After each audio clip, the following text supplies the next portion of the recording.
Welcome to third session of our Titus Roundtable, where we're sharing the hope of the church around the world, and that's Christ in you, the hope of glory. Joining me today is Mike Hohenstein and Andy Harker Road from First Baptist Church in Covington. Welcome, as always. Ryan Sowers from Wallace Christian in Wallace, Indiana. It's a little place in the road, isn't it? Where it's don't blink. Don't blink.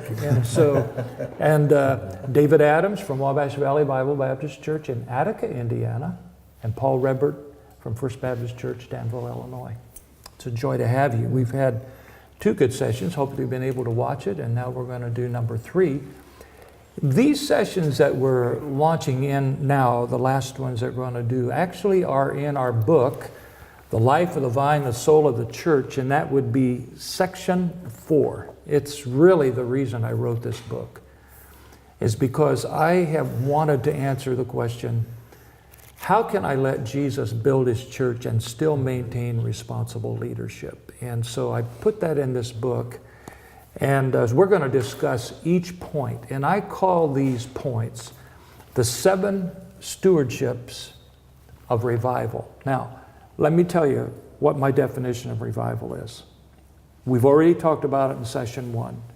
I believe that Jesus Christ, obviously present and actively in charge, when he's allowed to be that way, the church lives in a revived state. So now, you know, you have Jonathan Edwards' approach to revival, which is sovereign visitation. And then you may have George Whitefield or John Wesley or Finney, whatever, who teach more along the lines of incremental revival. And so you have 2 schools of thought when it comes to revival. I used to say, if you ask 100 different people a definition of revival, you get 100 different answers. I remember one time we were in a large revival conference, and the leader, who's just a wonderful speaker, he was asked the question, so while you're waiting on this sovereign visitation, what do you do? And he answered wisely. He said, well, you just continue to practice the disciplines that you normally would as a leader, preach the word, be instant in season, out of season, and so forth. And so I liked his answer, but I also felt that we missed the idea that Jesus is here now. Mm-hmm. He's right here now. Mm-hmm. And if we're gospel preaching churches, he wants to make his abode with us, and he wants to feel comfortable with us in our churches. And so if Jesus is here now and he's allowed to be in charge, then revival is now. Because we've already talked about his characteristics then that are released mysteriously by the power of the Holy Spirit in each Spirit-filled individual. That being said, I see us as stewards and leaders that need to track the life of Jesus and steward it. I don't think we have to create life. We have to steward life. Mm-hmm. And I don't think that we have to build massive trellises. A trellis never produced a grape. Only the vine produces the grapes. Right. The trellis, all the trellis does is keep the grapes off the ground, right? So it can be harvested. And so there's always this thing, and there's a wonderful book called The Trellis and the Vine. And so, but we can get so busy, can't we, building the trellises that the vine gets ignored. Okay, so here's what I want to say as a bit of an introductory statement to this whole idea. I believe that the life of the vine enters by grace, and here's how we say it. The life and authority of Christ invades the church through divinely orchestrated acts of grace. So here's my question for our panel. Is it true in Bible history that God is the initiator of all kingdom activity? What's your answer, and what are some examples? Is it true in Bible history that God is the initiator of all kingdom activity? I'd start all the way back in Genesis 12, where God called Abram and he initiated the Hebrew people. He initiated the eventual kingdom of Israel. And so he initiated that. And in Daniel 42:44, he initiates the millennial kingdom. And in Matthew 16:18, he initiates the church. So he calls these things out into existence by calling his people to action. And then he births what he wants from that. Don't you think that over time, people have taken a look at God and thought what appeared to be his inactivity was really, it's his patience. But like even in the book of Habakkuk, the first 4 verses or so, Habakkuk is like, why aren't you doing anything, God?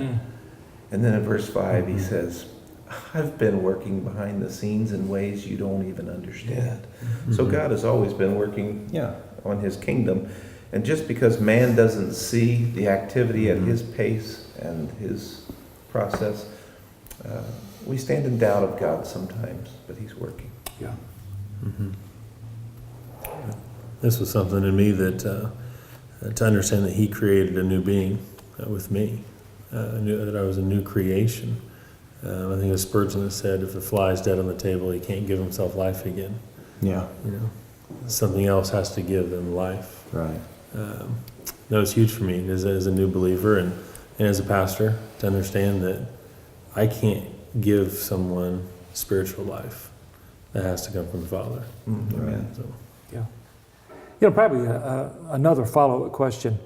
Did Jesus initiate in his ministry anything on his own? Did Jesus initiate anything on his own? John 8:31 says he didn't. Jesus himself said, I do not initiate anything but that which the Father gives me. I know exactly where I was when I heard Manly Beasley say, Jesus never initiated anything on his own. I was sitting in my car listening to a tape, and I just about fell over because I hadn't been out of Bible college and seminary that long, and I was trying to make ministry happening and coming up with all these creative ideas to really make this church go. And I was just exhausted trying to make something happen. And then when he said Jesus never initiated anything on his own, I was both shocked and thrilled. And so that was a turning point in my life to begin to back off and say, okay, what is God speaking here? What is God doing here? And of course, we've all probably heard Dr. Henry Blackaby say, find out where God's working and join him. Yeah.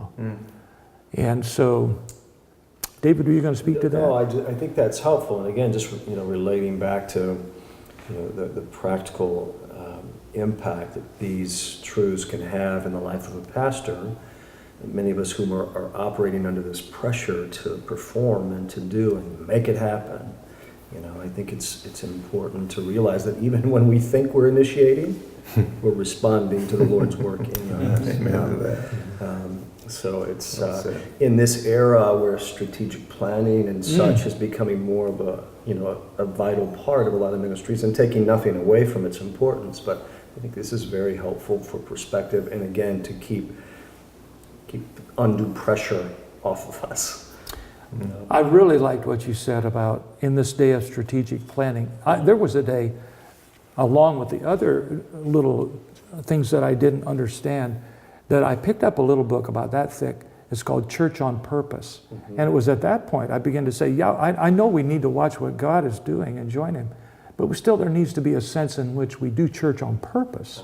We're not suggesting that we just fly by the seat of our pants and whatever, but to be purposeful, but then to start in the right place with that purpose.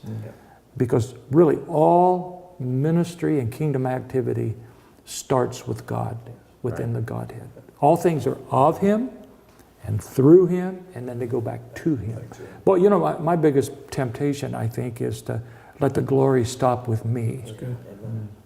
And that is so wicked. I think it's the biggest temptation we pastors have, because some pressure is put on us. We have a lot of expectations of us, and if we think we've performed well, then how about giving us some credit?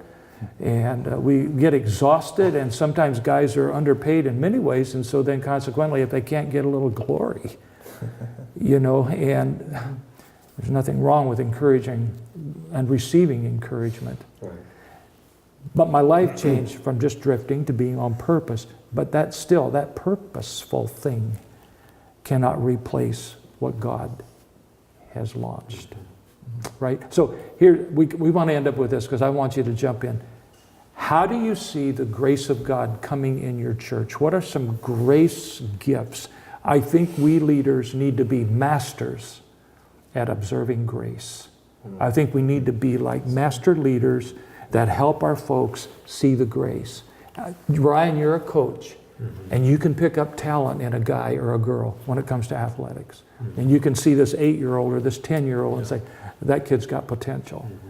And so it is in our churches. I just always want to encourage people to look for those grace drops. So what are you seeing in your church? Give one grace drop that you're seeing. I know right now we've got 2 guys, seemingly small, but I think it's huge, change their work schedules just to be with the church family. Yeah, there you go. It's seemingly small, I guess, our culture, but that's huge for us. It is. That's a good example. That's a good example.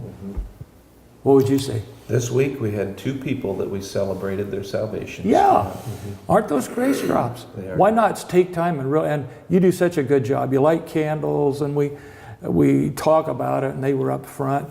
And so there's grace drops. Every conversion experience needs to be celebrated. Amen. Yeah. I see, just in the building that we're in, when we have a group of teenagers that's gathering and needs a place, and I see grace in our people supplying funds needed to create a nice place for them to meet and to fellowship. And so that's just God's grace pouring into the lives of our teenagers. Yeah. What would you say? Oh, sometimes, honestly, you have to get a little creative to find these grace drops, but then again, not really. I just find joy in my particular context of seeing the body interacting and laughing together and engaging in conversation. That seems like something we could just take for granted is happening in the church, but I've been in churches, Dave, where the minute the sermon's over, they're up and out of there. Exactly. And let me tell you, you got 3 guys being ordained this weekend. Yeah, there's a good one. They're those guys. Thank you. Yeah.